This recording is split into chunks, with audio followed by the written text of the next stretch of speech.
Hello friends, welcome back to my channel.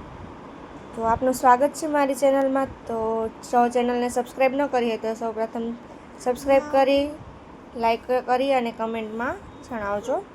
તો આવી રીતે અથાણા બનાવી લીધા છે, ત્યારબાદ તેનું જે ખાટું પાણી વધ્યું હોય છે તો બધા ફેંકી દેતા હોય છે। તો તેને ફેંકવાના બદલે આપણે શું ઉપયોગ કરવો તે જોઈ લઈએ વિડીયોમાં।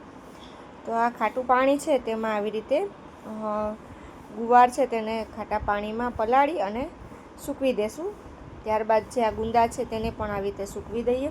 સુકાઈ ગયા બાદ આપણે 2 થી 3 દિવસ એવી રીતે રાખવાના છે। આવી રીતે મરચાંને પણ તેમાં પાણીમાં પલાળી અને એને પણ સૂકવી લઈએ। તો તેને 2-3 દિવસ સૂકવીએ તો તેની સરસ કાચરી બની જાય છે અને તેને આપણે જમવામાં તળી અને ખાઈ શકીએ છીએ। તો આવી રીતે પણ તેને આપણે બનાવી શકીએ છીએ, એનો ઉપયોગ કરી શકીએ છીએ। તો ખાટા પાણીના એવા ઘણા બધા ઉપયોગ છે।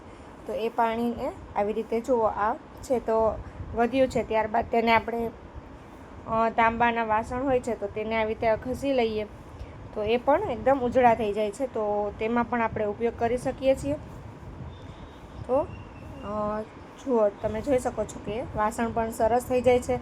તો એ પણ એક ઉપયોગ થઈ શકે એવી ટિપ્સ છે। તો મહિલાઓ માટે એ પણ ઉપયોગી છે।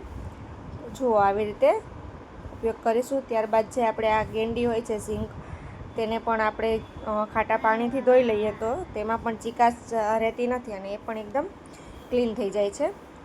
તો એવી રીતે પણ ઉપયોગ કરી શકીએ છીએ અને ત્યારબાદ આવી રીતે બોટલમાં ભરી અને તેને સ્ટોર કરી દઈએ તો એવી રીતે પણ કામ આવે છે।